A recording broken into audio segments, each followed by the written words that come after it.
Welcome to today's Research Pays Off. I'm now going to hand it over to our speaker, Dr. Başak Bektaş, Associate Professor of Civil Engineering at Minnesota State University, Mankato, on the project Quantifying the Benefits of Preventive Maintenance. Thank you, Lauren. Good morning, everyone. It's a pleasure to present our ongoing work with Minnesota Department of Transportation today. So the project I will present to you about is quantifying the benefits of preventive maintenance. Again, Başak Bektaş. I'm an associate professor with Minnesota State University, Mankato, and my co-PI is Fatih Bektaş, and again, associate professor with Minnesota State University, Mankato. Our technical liaison on this project has been Joel Ulring, and we have had interactions and collaboration with other DOT staff, as I will discuss during my presentation.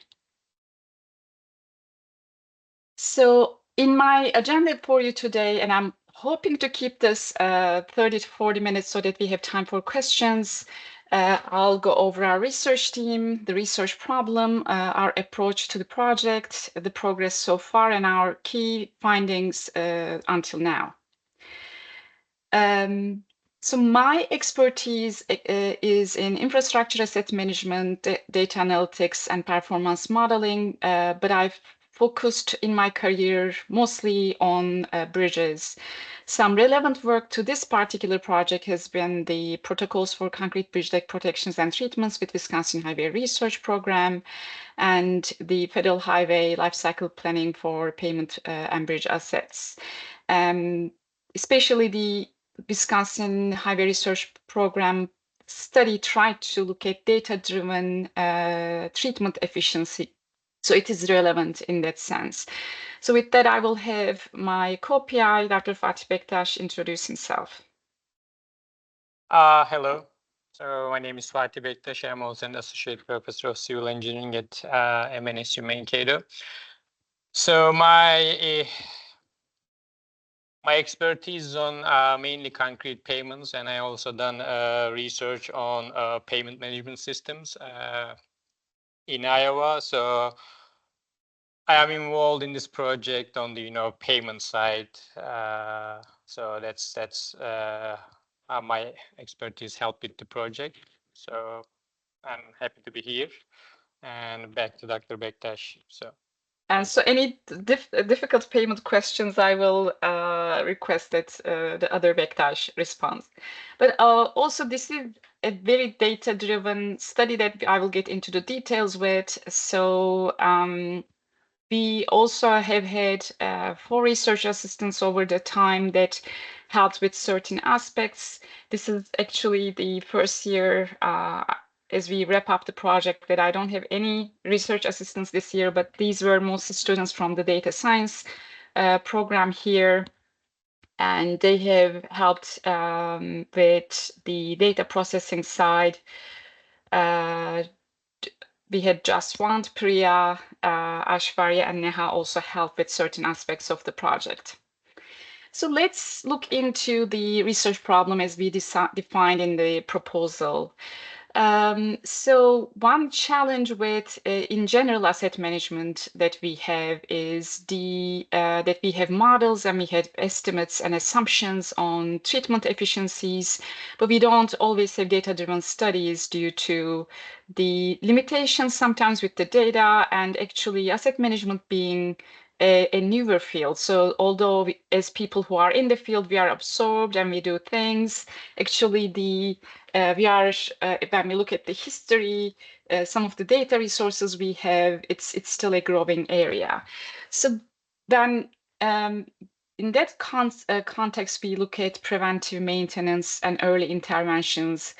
There's not really a comparative quantitative evaluation of service life extension resulting from these interventions, those with late interventions or those without, on a very large scale or for agencies, or there have been limitations. Last years, we have seen a few more coming up. So But when we don't have those models, then we do have assumptions. And we typically start in systems, for example, for payment management, bridge management systems with what we call expert elicitation. We, based on data and experience, maybe limited data, we come up with certain models and we say, we believe it behaves this way. But then it is critical in time as we gather the data to quantify those real impacts, because networks are different, payments and states are different. So for the best data-driven decision-making, we need data-driven models. So expert elicitation gives us a starting point, and ideally the data-driven models will give us more variability of payment environment and history that can be pulled into better models. So again, highlighting the research problem here, that the limitations on the data-driven studies that quantify that impact, and the research need to, for this particular project, to quantify the expected benefits of maintenance activities and develop data-driven guidance for Minnesota. So original plan, our research goals was to quantify the impact of preventive maintenance. This is the main goal, to develop models and estimates of the impact, and provide insight on cost-effective timing and frequency, and the major focus on keeping this data-driven, and if we can address payment and environment variability. So the next task, actually, and I will get into the tasks in a minute, is to present the guidance through decision trees. So used ideally by agency decision makers in the selection of appropriate cost-effective maintenance actions for Minnesota payments. And with this type of research, this has been kind of my line of work for the last 20 years. There is always, when you do data-driven and agency scope research, there is also that question to be answered: are we collecting the right data, and how can we improve on that? So we're hoping also to give feedback on that. So the project, standard MnDOT tasks start with, it's very well organized. We have some of these memorandums on research benefits, implementation steps. These help us to have a look at that, big picture on the research. But you will see that the blue tasks are what we have completed so far, and I will present mostly. And actually, we are very close to wrapping up the task 6 and run it by MnDOT soon. And we are hoping once that is completed, those will have finalized the main data and analytic tasks, and we would put together the final draft report for MnDOT's review. I will focus on basically the tasks 3, 4, and 5, 4 being the major, the most time-consuming task of quantifying the impact. So these are more data-driven tasks that I will discuss findings with you today. In task 3, we did a preliminary analysis, and in the previous task, the payment management unit from MnDOT provided us with the data sets. So we looked initially, and there is a lot that we looked into in terms of the data we would like to use and variables, but as in the nature with these type of studies, we ended up with a certain sample in the end, and I will try to walk you through that. So we had initially roughness and distress data sets, and we tried to address both, but we ended up working mostly with the roughness data set and right quality index as our metric. So within this data set, as you see, we have many 30,000 plus 1 mile segments, 700K total records, and most of these records, as you see, contained either IRI or rating values, so non-zero. So what I mean by that is sometimes we may have a record that is indicating an activity. So we also have those. And these, the way this was packaged to us for every row, which is a yearly observation, we had the most recent treatment attached to that record. So there was a lot of post-processing to make it analysis ready for this effort. So that records, again, still provided activity history, which was very critical for this study. So in task 3, we really tried to get our hands on the data set that we had, and we tried to understand the certain variabilities in the inventory. So I'm not going to go over the numbers, but here you will see lots of bituminous over bituminous asphalt pavement groups. This is the pavement combinations by frequency. We looked at different route types, and the numbers here is the percentage of distinct segments. So what I mean by that is the location of the segment, because as you see, we have yearly data, so there are different dimensions to the data set when we talk about the distinct observation. So in that sense, we have a lot of around 40% asphalt pavements and another 13 bituminous over aggregate base that is bituminous over bituminous. So some of these, as we rehab and improve payments in time, so they, as you see, we have layers. So that is one complexity and challenge of this type of research as well, and I will discuss that in our future findings to give how these kind of come together. We have looked into, okay, because our ultimate goal was to kind of model this payment service life.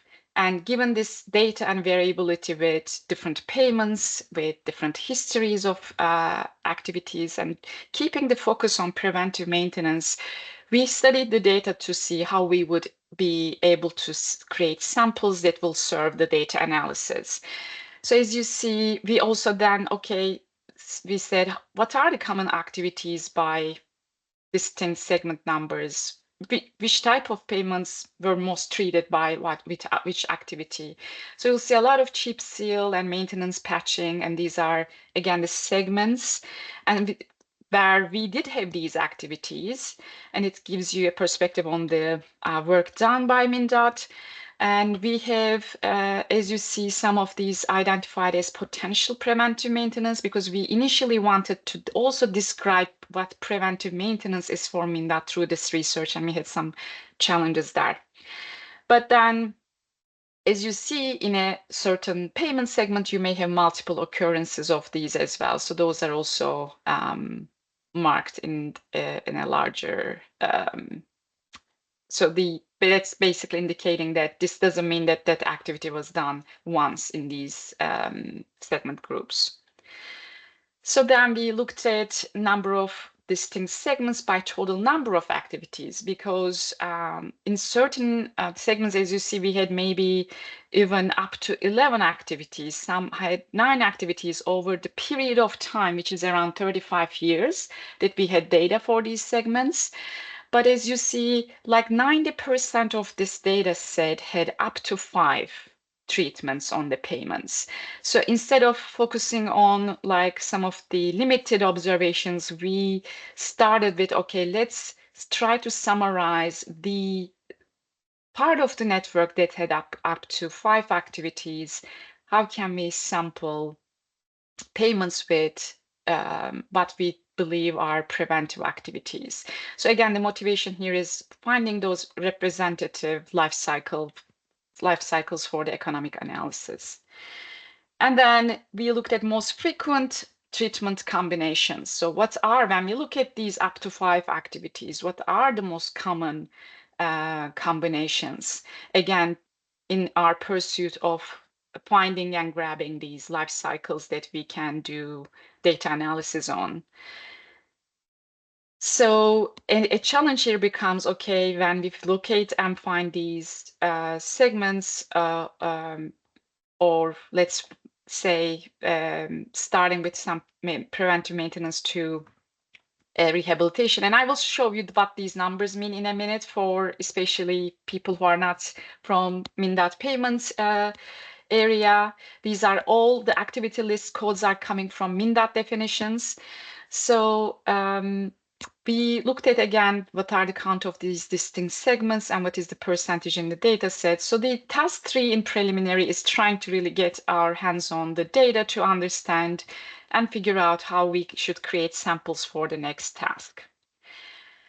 So then with the preliminary analysis findings in our pocket, we started with task 4, quantifying preventive maintenance. This has been the most time-consuming effort through this project. So we had a challenge with defining preventive maintenance with respect to age and condition, because we looked at the data in many ways. We sliced it and looked at it to see, okay, when are we seeing these potential preventive maintenance activities? Are we seeing trends based on age? Are we seeing trends based on RQI? But we have found wide variability in timing of potential treatments, which then in return made it difficult to define it just based on the data. So through the exploratory findings, we looked at RQI versus treatment application and segment life cycle, because ideally RQI decreases monotonically without intervention. But in reality, we have noticed some irregular patterns than this ideal. So we couldn't observe very clear thresholds so that we could define preventive maintenance. But this was a key need for the analysis because we wanted to create data samples to inform service life and performance with preventive maintenance and without, to then capture the economic aspect of it. So then we sat down with MnDOT engineers to basically define this in a way that it makes sense for the MnDOT practice. So when I say service life, for a pavement, this is an ongoing journey. As owners in the room will know that you take care of your network and you improve, and pavement life continues. What we are referring to here as service life is the time between two reconstruction or rehabilitation activities. So that may not actually include the full service life or life cycle for a payment, but we are using those time between rehab and reconstruction as a building block, as I will entail then in our life cycle analysis. So we decided with MnDOT engineers through some conversation and meetings that we would define for the scope of this project, we would define a preventive treatment as a treatment applied when the RQI is over 3.5 or treatment placed on a major construction less than 5 years old. So this determined the samples and the analysis you will see in the continuing parts of my presentation. So when as we defined activities and created samples, we went with general kind of descriptions of MnDOT on what they define as restoration, rehab overlay, and preventive maintenance, construction, or concrete or rehabilitation. So I'm kind of showing these numbers to you.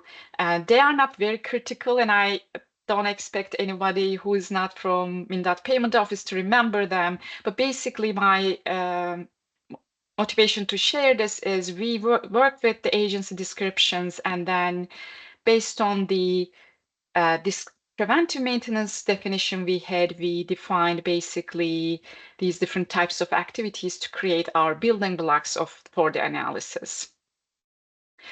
So then we created these samples with this information in mind.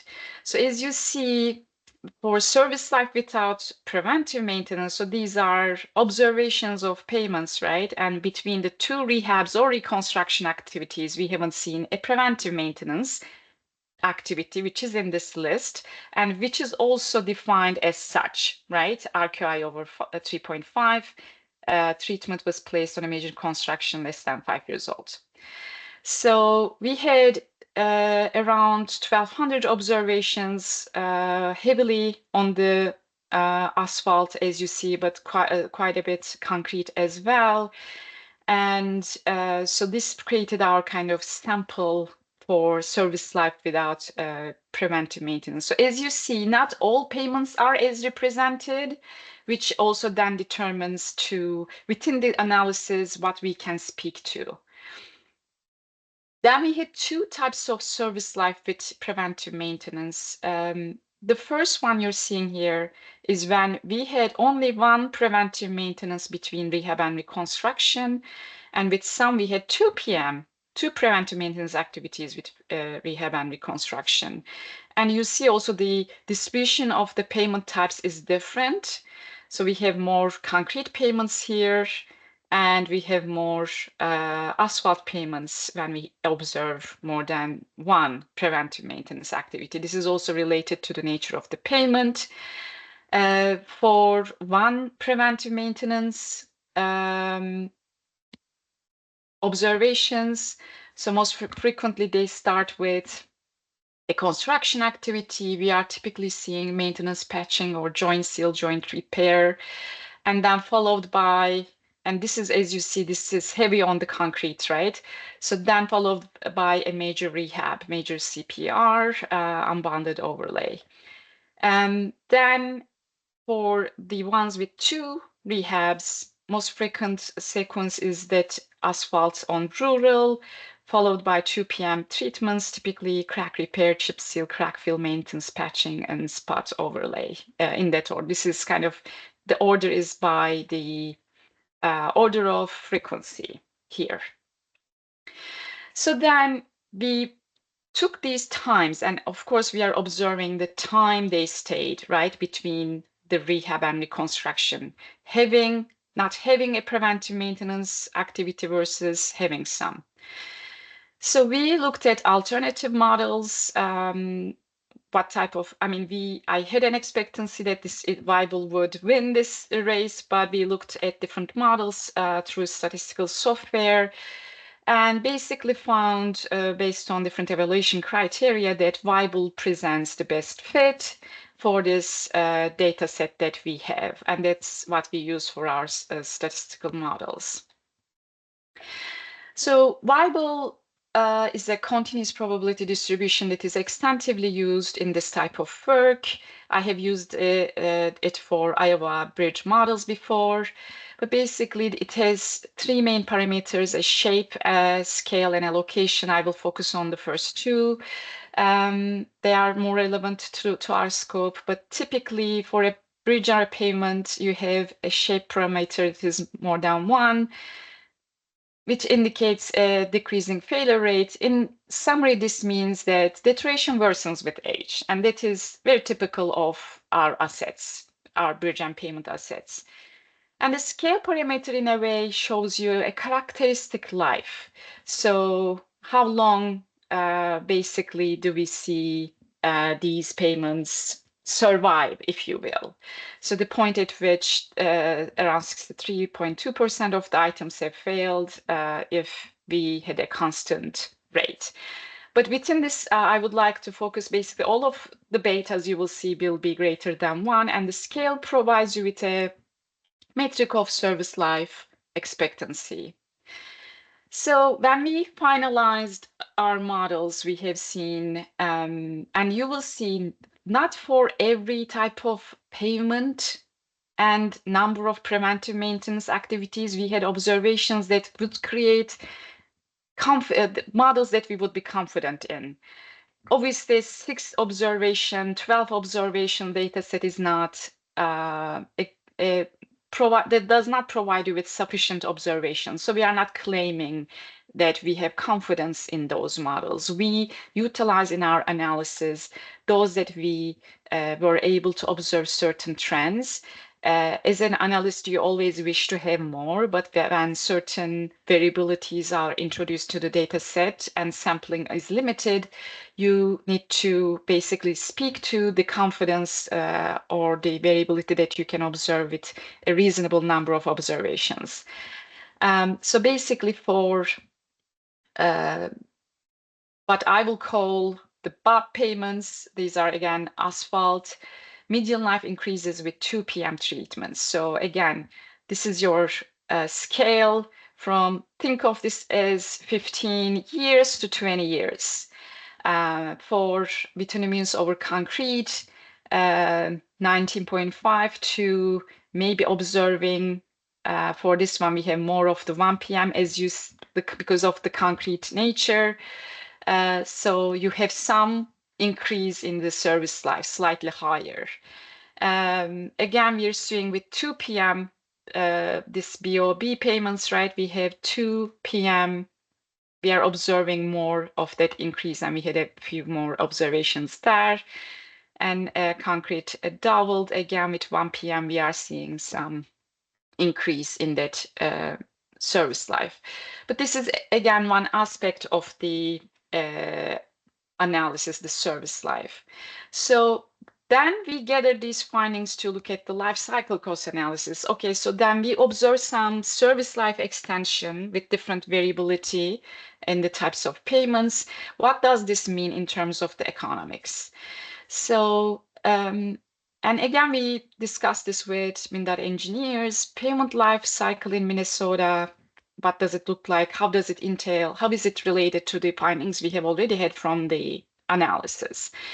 So typical life cycle starts with a BAB, Bituminous Aggregate Base, rural or urban construction, or a concrete doweled rural or urban construction. And the typical rehab for the asphalt is a medium mill overlay, which then makes it a BOB, bituminous on bituminous. And with concrete, a medium overlay makes it bituminous on concrete. So then these type of, the two building blocks we would use would be these pieces from kind of these models. So these are different blocks of that service or life cycle typically we observe. And typically, the concrete pavement receives a major concrete pavement rehab before medium overlay, and estimated service life is around 15 years. So with these information in mind, because again, we have 35 years of data, we don't have the whole aspects, right? You all either observe early life or late life in a payment. So we needed this feedback and input from the MnDOT staff and engineers to make this sensible. So graphically, if I show you, so typical Minnesota payment life cycle for a concrete payment, we're starting with a concrete double construction, and somewhere here we have the first PM.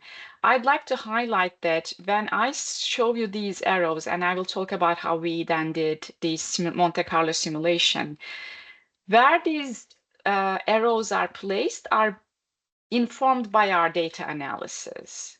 So we did look at how soon after the construction we are seeing these PMs, and then we have that variability in our analysis so that they are captured in the economic analysis.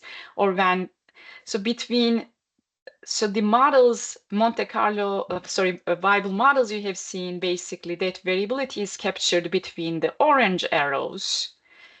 The only thing we haven't focused on in the analysis was that how much this major CPR holds for a concrete payment. This feedback we got from MnDOT engineers, and we did like a 15-year here. And then we again have the between the orange and the gray is coming from our analysis. So we are using models here between those arrows. And again, the location of this first PM here for a concrete payment is coming from our analysis. Similarly, for asphalt payments, between the orange arrows coming from our analysis and the orange and the final gray. And we are also feeding data from our analysis where these purple preventive maintenance activities occur. And then, I mean, we use engineering economics because it helps us break down these complex economic problems into manageable components that we can then use for engineering decisions. And with the life cycle cost analysis approach we have here, we are looking at the total cost of owning and operating an asset over its life. I mean, there are many costs you can capture, but I would like to emphasize here, we focused on the agency cost as a decision-making point. And while there are common metrics, net present cost or equivalent in uniform annual cost, we prefer to go with equivalent uniform annual cost because it is best used when comparing life cycles of different durations. Since we have variability in our models, right? For the simulation, we are looking at different variable life cycles. So calculating a yearly metric is best for our comparison purposes. So with Monte Carlo simulation, basically this is a simulation set up in a Excel spreadsheet. We basically vary these parameters that we have, the life cycle, the duration. So we feed the models into it to come up with many observations of how that yearly cost would be calculated. And then we can also kind of see certain sensitivities, but it's heavily used in this type of life cycle cost analysis. And this helps us capture, instead of just calculating things for an average, we can see kind of how cost varies with certain variables. So that's why we wanted to have that aspect in our analysis. I mean, certain assumptions, we use real discount rates, which excludes inflation. Then you use constant dollar for your cash flows. This would be, for example, the cost of preventive maintenance, the rehab activities, and the construction activities. So it makes it less complex. And again, we focused on agency costs.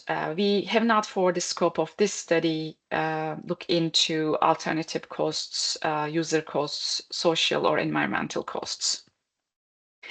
We created 8 spreadsheet models for the simulations, which compare different life cycles with PM treatments or without PM treatments. So we had one kind of main group that started as a concrete, ended up with an asphalt overlay and became bituminous over concrete. We looked at both with and without PM and urban and rural settings because the costs are different.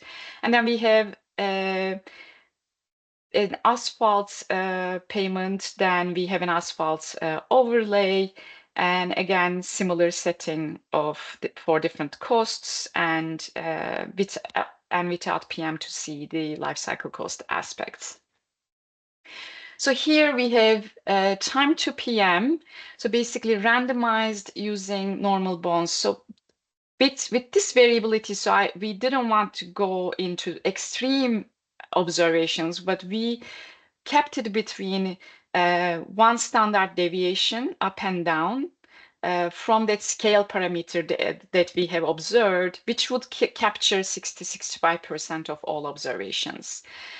So we have time to PM, time to rehab. Sorry, this actually, what I captured between rehab times or reconstruction times is time to rehab. So this is from our Weibull analysis that I walked through. So this is coming from, again, the timing after initial construction or to find that PM time. So this is about the purple arrows.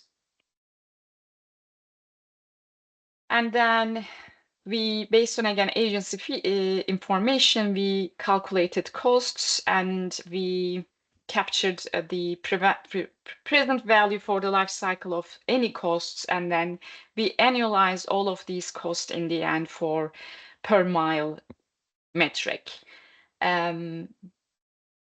So the service life then actually becomes from the original orange arrow to the gray arrow becomes the service life. But again, we are using these building blocks to make those models.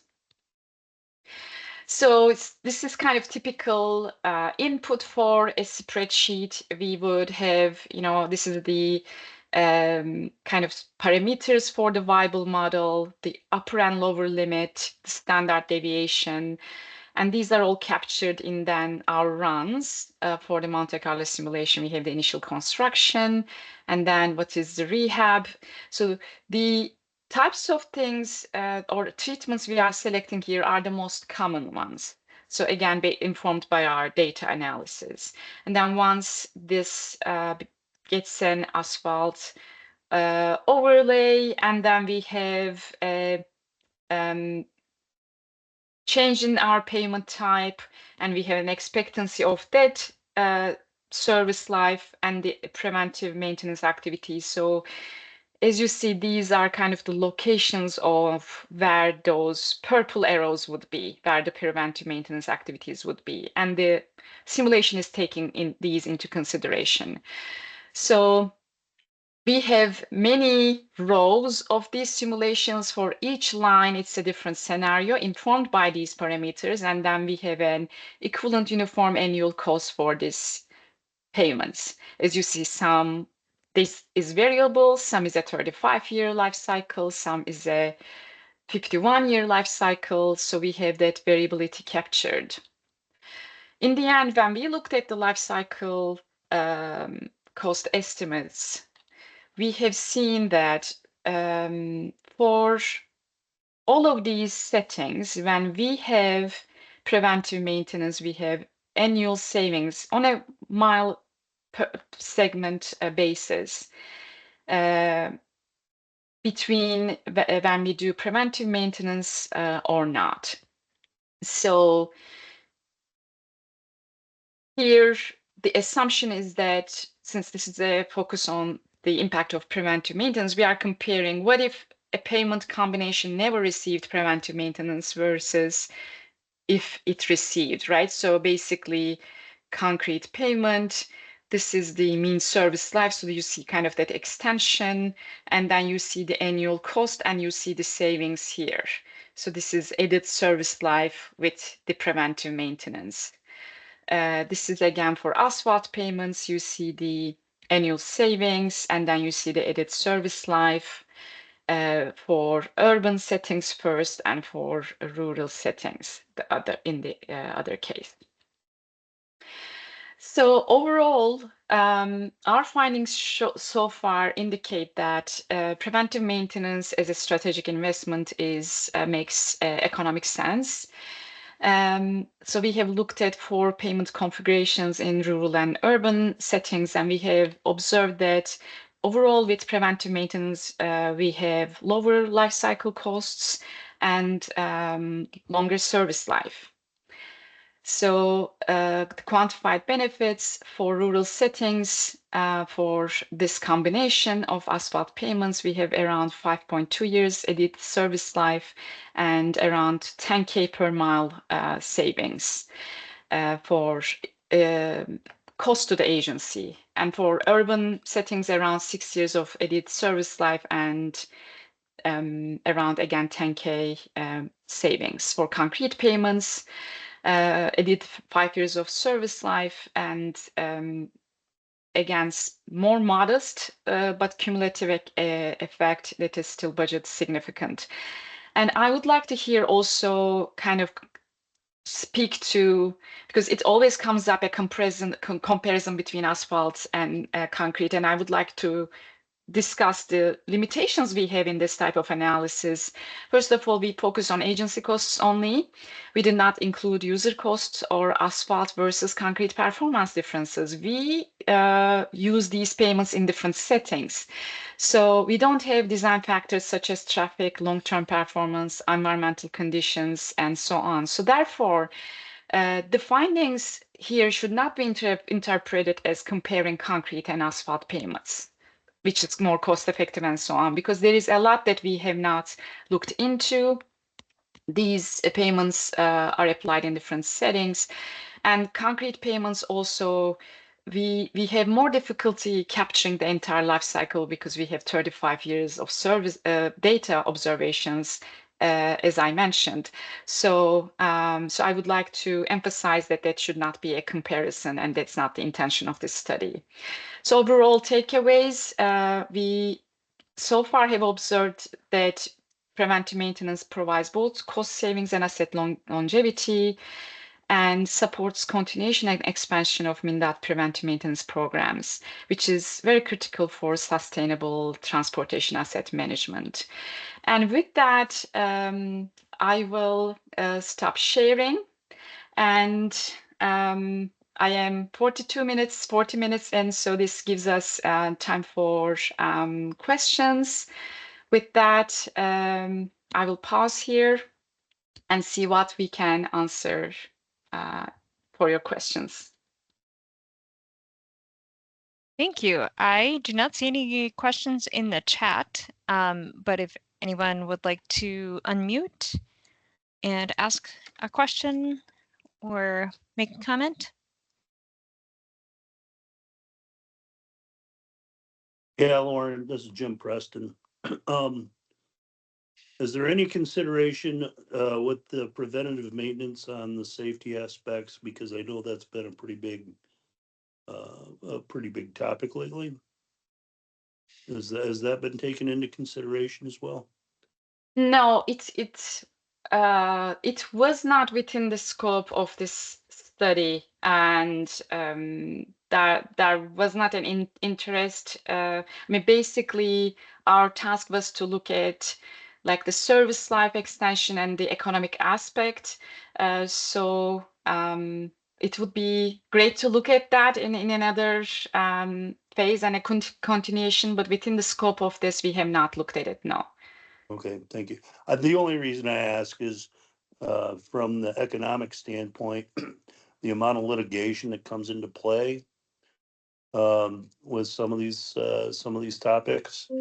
And currently, I know there's one state that the roads are just horrendous, and I'm surprised they let anybody drive on them. Okay, so I'm not gonna name the state, but I'm sure there's several. But I see you're also thank you for your input, because that also is that's a cost consideration, right? That again we have not captured here, but definitely relevant, and actually in that aspect just further justifies the treatments on the roadways. Thank you. Sounds great. Thank you. I think Timo was going to ask something next.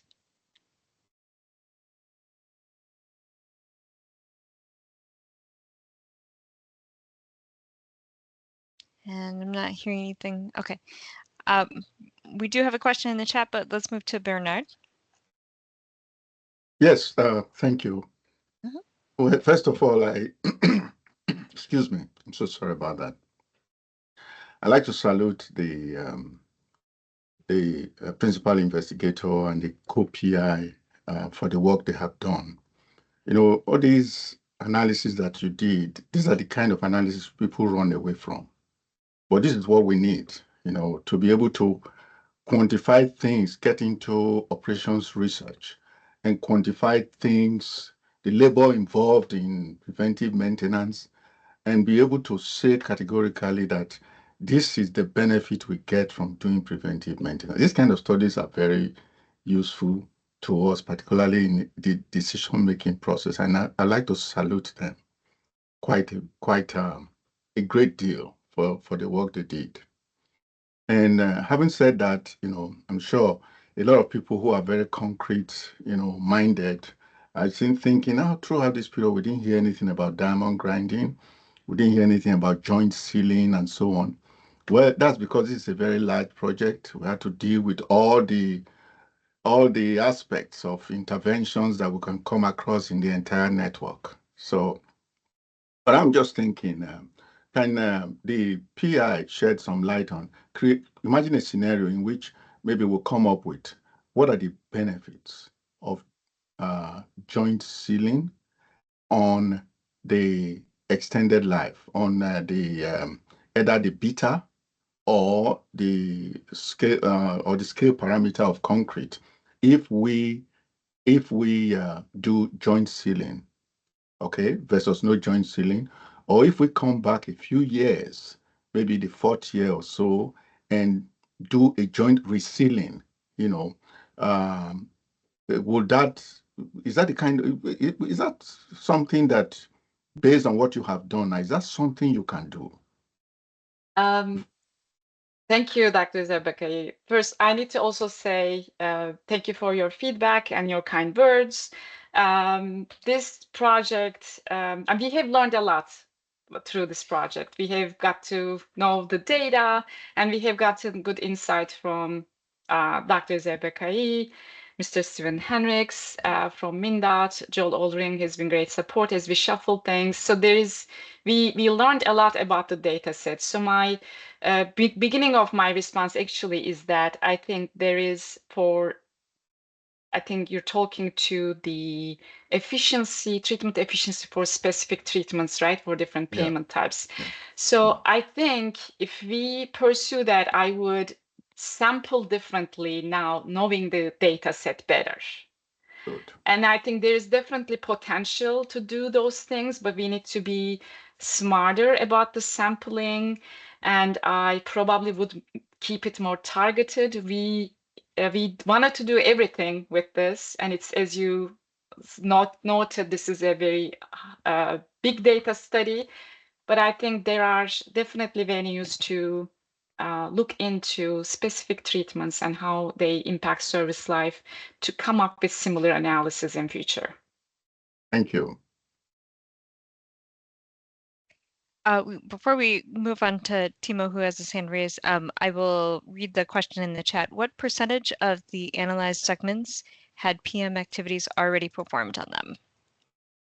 So for that, I will try to go into my slides. I don't know it at the top of my head, but this one slide would help with that. So let me share that.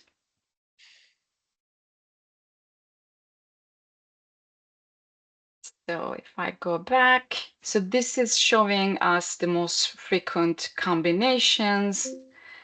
And this is the activities by distinct segment numbers. So this would, I think, be the most relevant. So here for,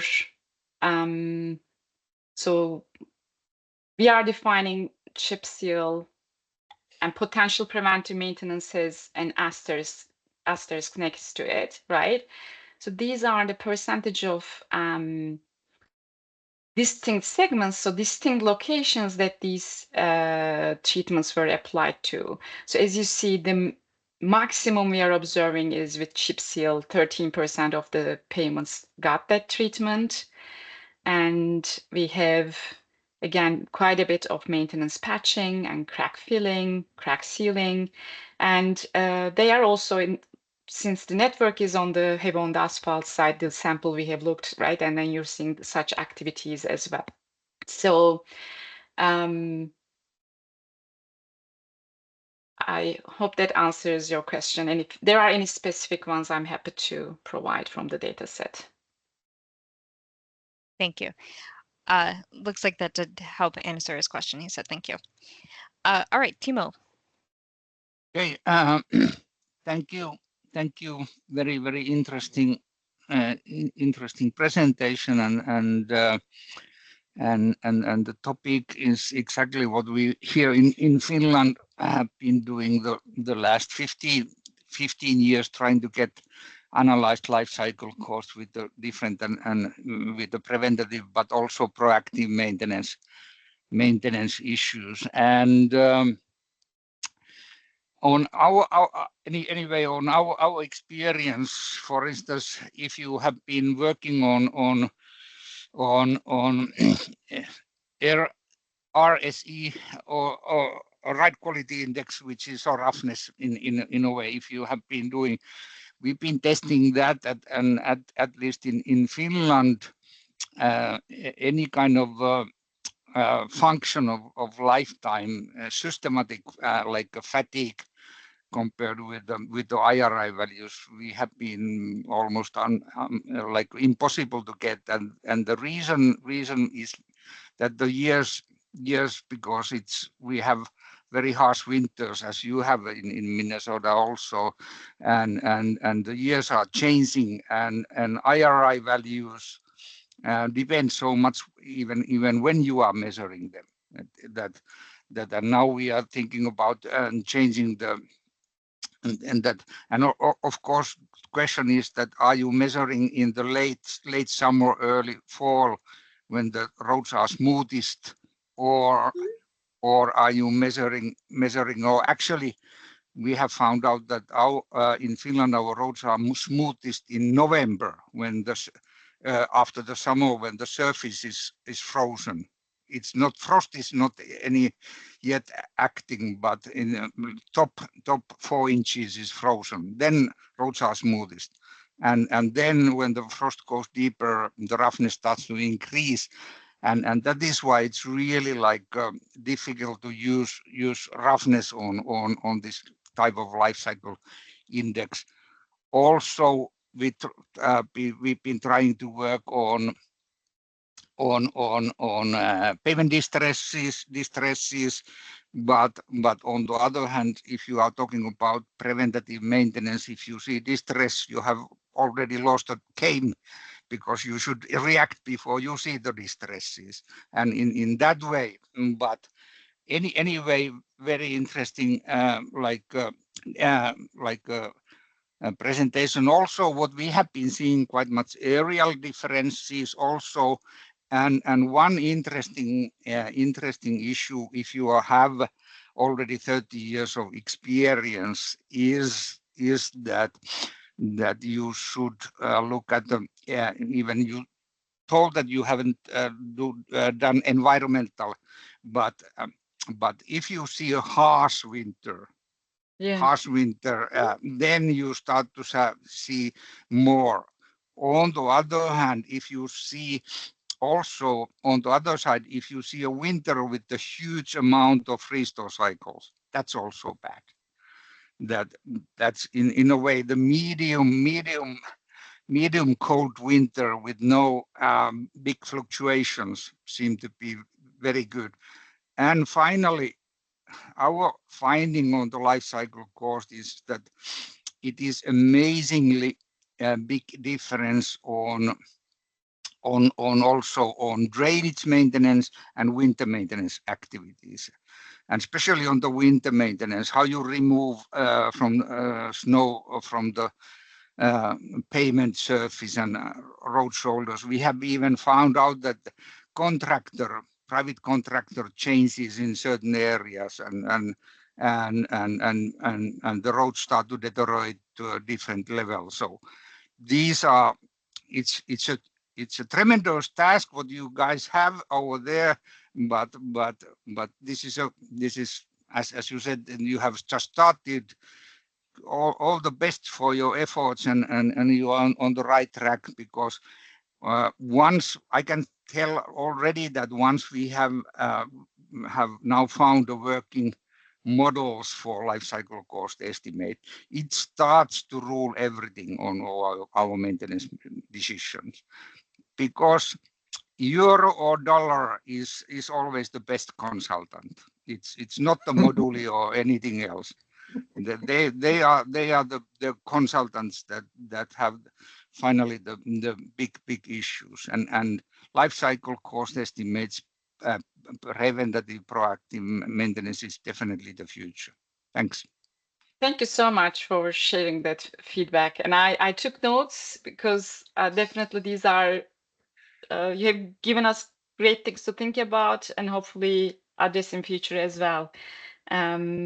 And I'll try to see what kind of maybe some of these studies, but I'm not sure. It's not always in English, so but I'll definitely explore. Most of them are published in English. It's a project called PEHKO, PEHKO, and it's in Finland. Finnish Transport Infrastructure Agency is we are, and road scanners have been doing this work. Thank you.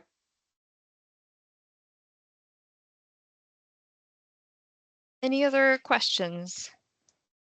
or comments?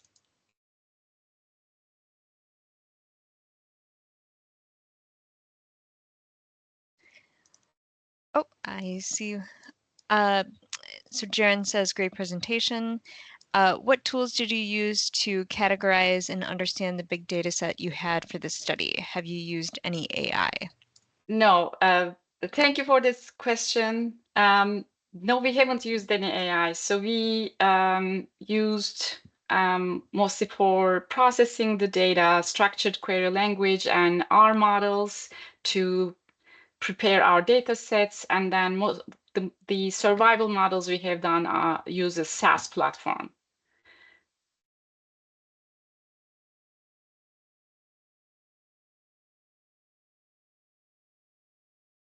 All right, she says, thanks. Okay, well, if you have any other questions, now's the time. As a reminder, we've got a presentation scheduled for next month, and that will be October 21st, about the rumble strip durability project. Başak, thank you very much for your time and your presentation. I will adjourn us for today, just 2 minutes early. So thank you for being here, and we hope to see you next time. Thank you. Thanks everyone for your attention and having us today. Thank you all.